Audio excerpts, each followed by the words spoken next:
Pada suatu masa, ada sebuah kerajaan Kediri yang berada di Jawa Timur. Kerajaan itu dipimpin oleh seorang raja, yaitu Tunggul Ametung. Rakyatnya makmur dan tentram, hingga pada suatu saat kerajaan tersebut diserang oleh kerajaan lain. Ada. Sudahlah Paduka, tidak usah risau begitu memikirkannya. Kerajaan kita akan diserang oleh kerajaan lain, Kebo Ijo. Apalagi kita kekurangan panglima perang. Bagaimana ini? Maaf Paduka, bagaimana jika kita mencari panglima perang lagi di desa-desa? Boleh juga idemu, Kebo Ijo. Baiklah, kuperintahkan kau untuk mencarinya. Carilah seorang kesatria yang gagah dan siap menjadi pasukan di kerajaan kita. Baik Paduka, saya akan mencarinya dan segera memberitahunya kepada Paduka.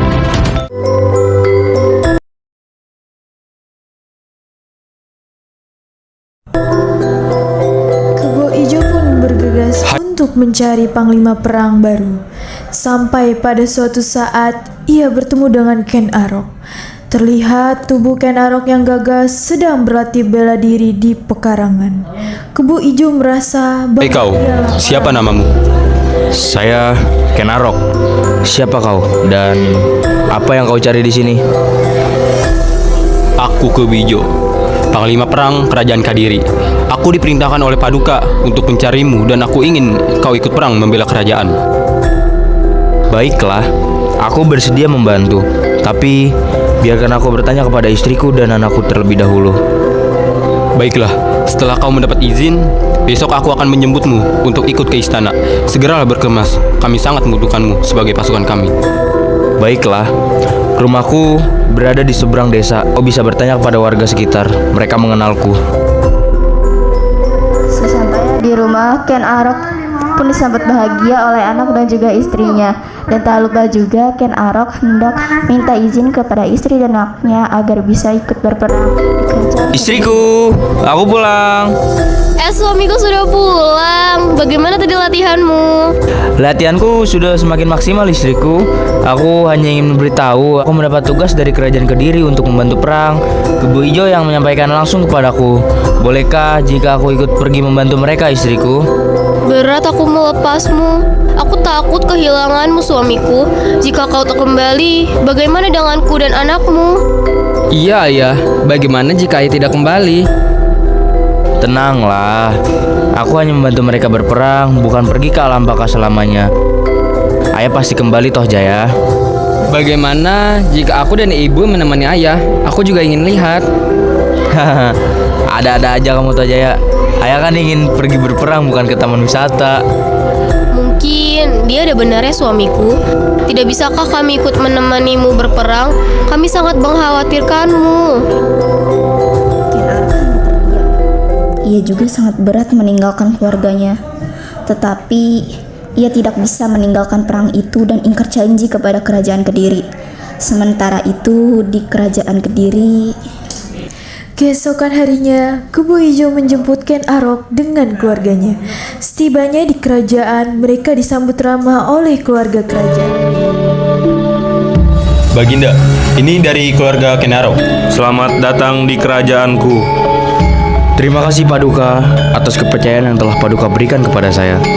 Izinkan istri dan anak saya untuk tinggal di sini Paduka.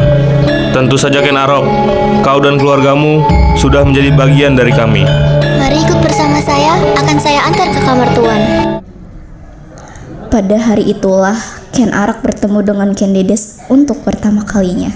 Di saat itulah pertemuan antara keluarga kerajaan dan keluarga Ken Arok. Semuanya bersahabat dengan baik. Begitu juga Anusapati menjadi sahabat Tohjaya di kerajaan. Disitulah juga Ken Arok mulai merekahkan rasanya secara diam-diam terhadap Ken Dedes. Paras ayu Ken Dedes yang menawan tak dapat membendungkan hasrat Ken Arok untuk tak mencintai Ken Dedes. Keesokan harinya, perang itu pun terjadi.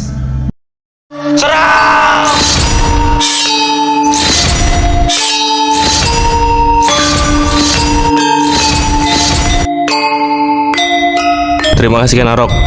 Tak sia-sia aku memilihmu sebagai pasukanku. Aku menyukai cara dan strategimu. Atas wewenangku, kuputuskan akan mengangkat Ken Arok sebagai panglima kerajaan yang baru. Terima kasih Paduka. Sudahlah Ken Arok, tidak perlu begitu. Ingat, kau sudah menjadi bagian dari kami. Dan akhirnya kerajaan Kediri pun memenangkan peperangan itu. Dan Ken Arok diangkat menjadi panglima baru oleh Tunggul Ametung. Di saat itulah hari di mana keluarga kerajaan bersuka cita. Mereka bergembira atas kemenangan perang, juga atas terangkatnya Ken Arok sebagai panglima baru kerajaan. Hari berlalu cepat. Eupora tak terbendung masih begitu terasa. Tapi tidak bagi Ken Dedes. Pada suatu malam, Ken Arok melihat sosok Ken Dedes yang sedang terlihat melamun sendirian.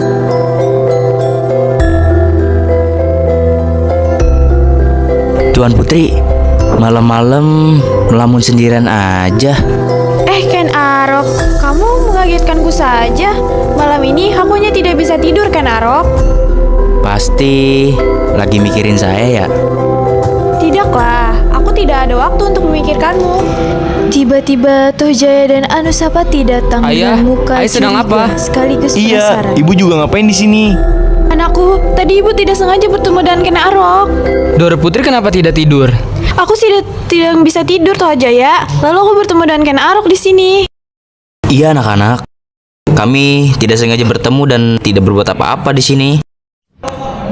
Toh Jaya dan Anusapati pun mulai curiga dengan kedua orang tuanya. Ia langsung bergegas menghampiri Ken Umang dan Tunggul. Ibu, ayah. Ada apa dengan ayahmu? Ayah main mata, Ibu. Ayah main mata dengan Ken Dedes. Apa benar yang kamu lihat? Iya, Ibu.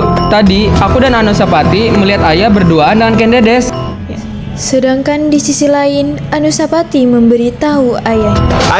Ayah, ibu ayah. Ada apa dengan ibumu?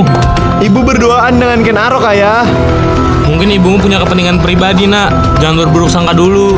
Tidak ayah, sungguh aku melihat mereka berduaan sedang ngobrol. Tung yang merasa janggal dan curiga pada keesokan harinya, ia pun langsung bertanya kepada Ken Arok. Apa yang kau lakukan dengan istriku kemarin malam? Oh, tidak Paduka. Tidak seperti apa yang kau pikirkan Paduka. Awas saja jika kau berani menggoda istriku. Akan kuhancurkan dirimu. Ken Arok pun merasa muak akan ancaman Tunggul Amentung. Lalu suatu hari, Ken Arok pergi ke rumah Empu Gandring. Ia pun berencana membunuh Tunggul Amentung.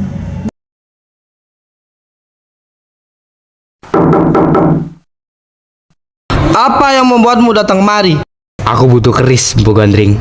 Aku dendam sekali dengan pria itu. Tapi butuh waktu 7 hari 7 malam. Baiklah.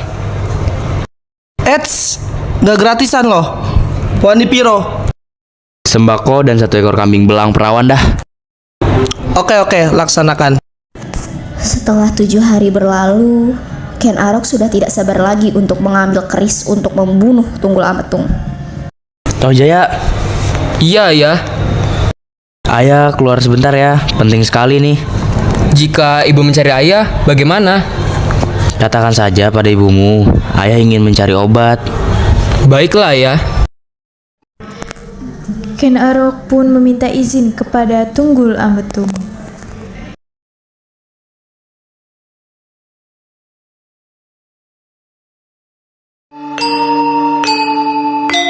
Paduka, izinkan saya pergi sebentar untuk mencari obat. Perut saya sakit. Baiklah, tapi segera kembali. Ken Arok pun segera pergi sebelum hari semakin gelap. Lalu setibanya di rumah Empu Gandring, Apa yang membuatmu kembali? Mau menagih janji ya? Iya, Empu Gandring. Maafkan aku Ken Arok, kerisnya belum jadi. Aku sudah tidak sabar lagi. Ken Arok, jangan ambil keris itu. Nanti kau menyesal, keris ini membawa musibah 7 turunan. Ken Arok pun menghiraukannya dan langsung pergi. Malamnya, Ken Arok pun meluruskan rencananya untuk membunuh Tunggul Ametung. Saat Tunggul Ametung tertidur lelap, lalu keesokan harinya, Ken Dedes berteriak melihat suaminya berlumuran darah. Suamiku! Suamiku! Suamiku! Suamiku, bangun suamiku! Apa yang terjadi denganmu suamiku? Ada apa, Ibu? Iya, ada apa, Doro? Ayahmu dibunuh, Nak. Apa? Ayah, jangan tinggalkan saya, Ayah. Ibu, Doro Tunggal Amatung dibunuh, Ibu. Apa? Toh Jaya, pasti kamu bercanda, ya kan? Enggak, Ibu, aku tidak berbohong. Doro Putri. Ken Umang. Yang sabar, Doro Putri. Semua akan baik-baik saja. Aku tidak percaya siapa orang yang keji yang telah membunuh suamiku. Dasar biadab. Sedangkan di sisi lain, Ken Arok yang licik dan tidak merasa bersalah menyuap seorang pelayan untuk menjadi saksi. Hai kau, akan kubayar sekantong emas dengan syarat kau memfitnah Kebo Ijo sebagai pembunuh Tunggul Amatung. Baik, Ndoro. Tapi kalau saya ditangkap KPK, bagaimana, Ndoro? Please deh, zaman ini bukan zaman gayus tambunan tahu. Tapi saya takut, Ndoro. Bagaimana jika ketahuan? Sudah, jangan banyak bicara, lakukan saja.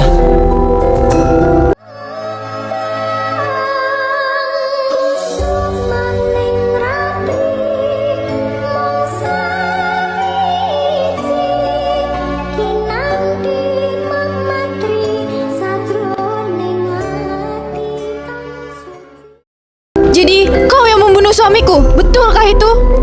Betul, Ndoro. Dia yang melakukannya. Saya melihat sendiri. Lihatlah, bajunya pun berdarah dan ia memegang keris. Biadab kamu harus merasakan penderitaan suamiku. Ibu, kasihan ya Kebo Ijo.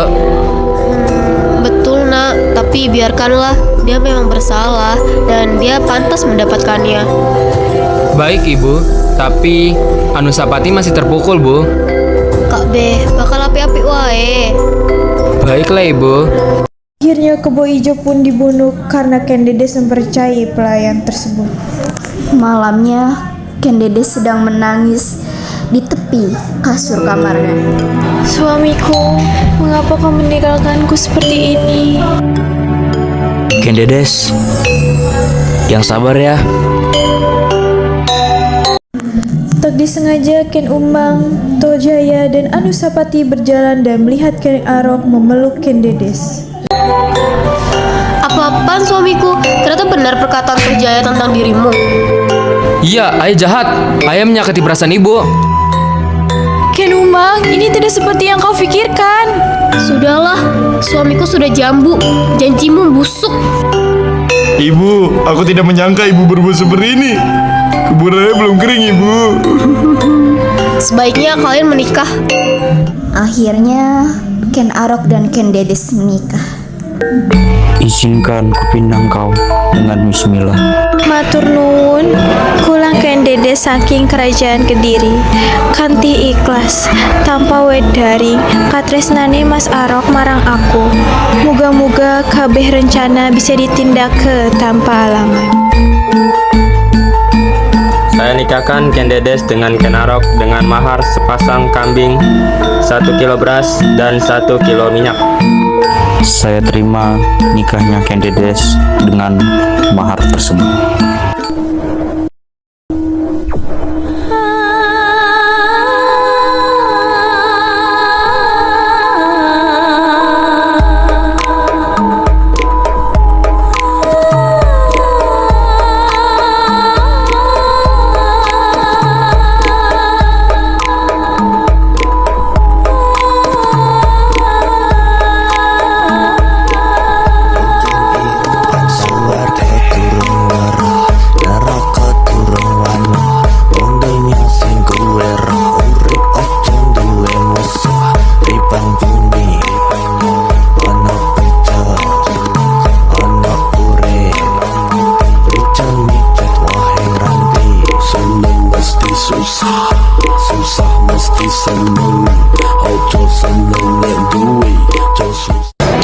Atas nama takdir yang mempertemukan fajar dan senja, izinkan hamba menyampaikan amanat rasa ini.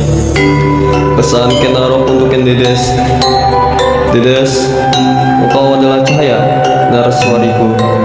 Bukan dengan keris aku memenangkanmu, tapi dengan janji untuk menjadi pelindung setiamu.